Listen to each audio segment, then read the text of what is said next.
the catalyst for this is Anthony Slater at The Athletic wrote about Klay Thompson pretty extensively yesterday. Article came out. Slater's very plugged in Golden State knows those guys in that team very well. He had this to say regarding Klay and why we're getting to him today. Thompson wants to win.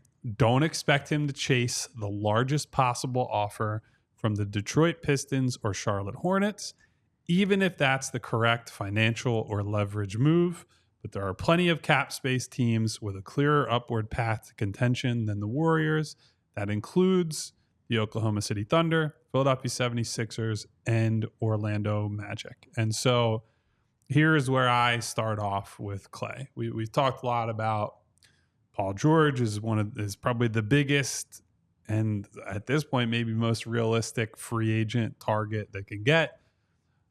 Jimmy Butler as a trade guy, Brandon Ingram as a trade guy. But what happens if Paul George stays in LA and a bunch of these other potential trade targets are just not available at the price they want or are willing to meet?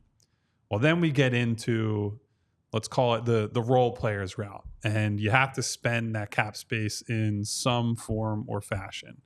And so that's where Klay Thompson comes in for me. Are you willing, and is he willing, frankly, to sign, let's say, a 2 for 50, 2 for 60, like make up a number in a 2-year type of balloon payment deal where you have a guy on a high number, a movable number, who will get to the skill set in a second. You'll get a second guy, maybe bring back Nick Batum at an inflated value. Maybe it's a Kentavious Caldwell-Pope, whoever it might be. Just make up some names. Does Klay Thompson... I want them to be real players. Yeah, I mean... You don't want to make them up completely. Well, unless it's like Thomas Shepard or Air Bud or some of the guys we discussed earlier this week. Ricky Rowe, baby. Ricky Rowe, not on my basketball team, sir. Take that soft country attitude. Anyway, so there is a gulf between Klay Thompson's not after the largest possible deal if it means he has to go to Detroit, and Klay Thompson's just going to sign with any team for any amount of money that he can play on a winning team. And I think the problem for the Sixers specifically is twofold. One, I don't think Klay Thompson is that good anymore. Now, he's still a valuable shooter with real gravity. The volume will be there. He took 9 threes a game last season, hit them at almost a 39% clip. That's very good. The Sixers have needed volume shooting around Joel Embiid for a long time from wherever you can get it from. He is, in theory, a big backcourt partner. At this point, probably more of a small forward than a shooting guard next to Tyrese, but at least has the size that you would want. Unfortunately, does not really move well at this point, coming off of major knee injury, Achilles tear, back-to-back, has never reclaimed the physical form that he had when he was, 26, 27, 28, was a legit all-star, all-defense member at one point, all-NBA, even further back than that in his mid-20s. That guy is more than likely gone. I don't think he's getting the burst back, the side-to-side movement, all that stuff. Now, connected to that, the other piece of the problem, I don't know how you get Klay Thompson to come to Philadelphia, leave the team that he's won all these titles with, that he's got 10 years with Steve Kerr, longer than that with the organization, pay him the money that it takes to draw him away from that, and also look him in the eye and say, you're going to be like a super sub type guy, right? To get him to come here, you have to pay him the money that he wants and also more than likely promise him a role that I'm not sure he should be in or is qualified for at this point in his career. You can't guarantee him that he's going to start. You can't guarantee him that he's going to close games. There will certainly be moments where he's red hot and you ride him late in the game, but there will be some real valleys that Warriors fans have seen in recent years that he's got to just get off of the floor. And I think that becomes a really thorny situation when you don't have, he bristled at being a 6-man in Golden State, and he's got, as I said, 10 years with Steve Kerr and like the familiarity the repertoire with him. And just the equity of... Right. You build up the trust and respect over time. It's not a dig at Nick Nurse to say it's harder for him in this scenario to go to Klay and be like, hey, I can't play you here. Like, you have to be a smaller part of the rotation. And so that is a big, big problem for me with using Klay Thompson as a backup plan, is that I don't think he sees himself as a backup plan. And I think it's much harder to make that case to him when you're the Philadelphia 76ers and not the Golden State Warriors. I mean, how much, like, what kind of a contract do you think we'd be talking about? 2 for 60, That's 2 for too 50. much. And That's too I agree much. with you. No, I look, when we talked last week, we do a lot of shows. When we talk, I'm just going to go with last week and run with it. When we talked last week about would you rather build a team or maybe do short-term balloon payments, maybe if you can get him on a 2-year thing, that's a little bit of a combination of both. But like 250 just gets in the way of adding other pieces, adding other matching salary, adding other contributors. He's just not worth it. If we're talking like 230, maybe 235. I don't think he's going there. But if he's going to do that, I think he'd end up staying with Golden State. I think if he's going to change teams, there's going to be somebody who might offer him more than that. It just doesn't seem very realistic at the price. Basically, the price, I think the Six would make sense for the Sixers.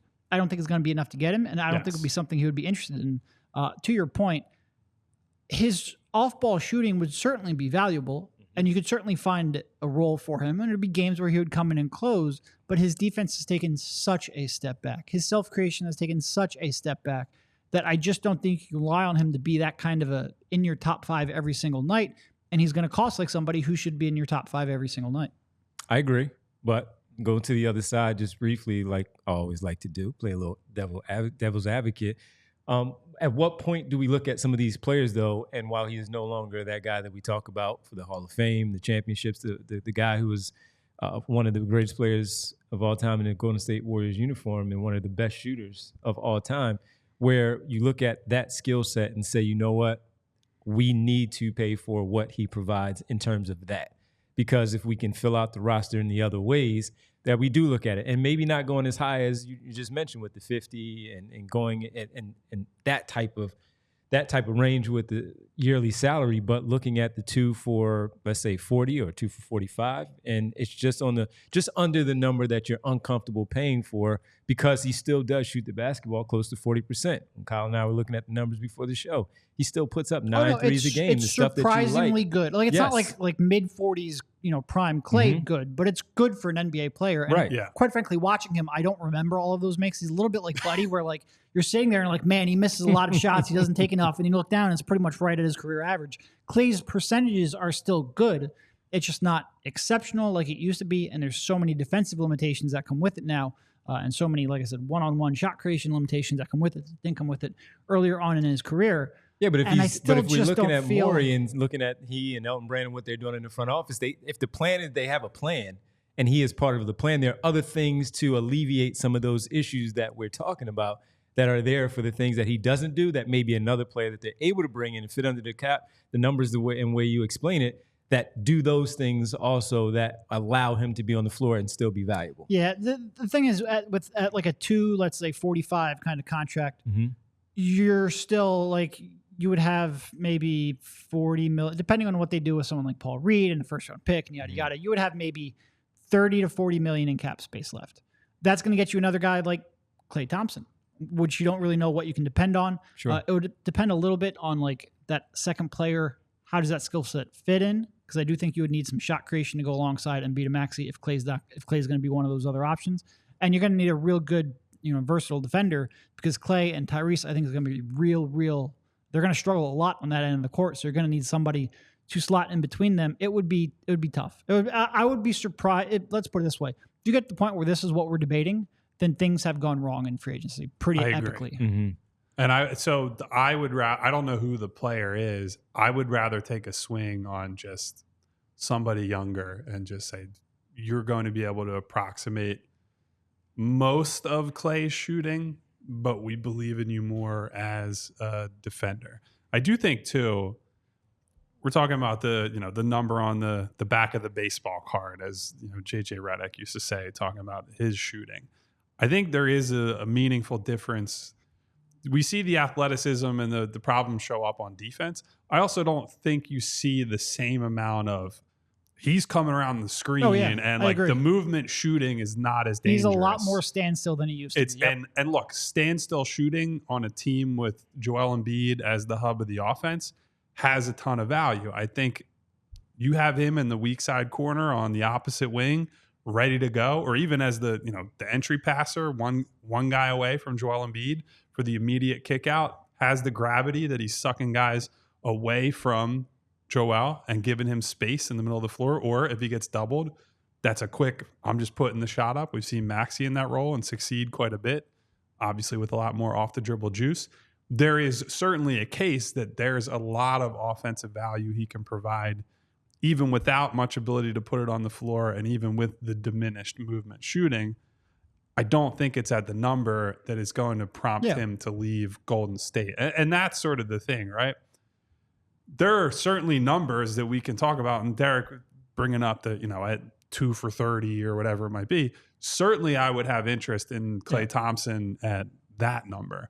I don't think the Warriors are letting him leave, and I don't think Klay Thompson is interested in leaving at that type of number. At that point, you just say, look, I can be a guy who plays my whole career with one team. We might not win at the highest level, but I'll ride off into the sunset. I'll be a franchise hero forever. We won all these titles. I'll play with Steph, until both of us are done. Like, there's something to, admire and to appreciate about that, whether you're a Warriors fan or just someone, observing the league. And I think that's what he would lean toward. And so the only way he's leaving is in a way that I think is probably untenable for the Sixers. But I did see somebody float Buddy Hield and what he's going to get. I think that's the main difference between Buddy and Klay. I think Buddy's going to be available for, let's say, like $10 million a year. I think you're that not could even be looking at 2 for 50. I don't think he's even close to those types of numbers. I think if he was going to get a big deal, he's not available at the deadline for a few seconds. And certainly the end of his season in Philly did not help his case for coming off of what I think was a successful run in Indiana. He was a good fit next to Halliburton. And so that was looking like, hey, maybe you'll have some real suitors in free agency. I'm not sure the market is there for him. So I think there's a much more realistic case that Buddy comes back here because there's a smaller market and he gives you a lot of what you get from Klay, but he just doesn't have the two-way value that peak Klay did. We all silly like the mayor.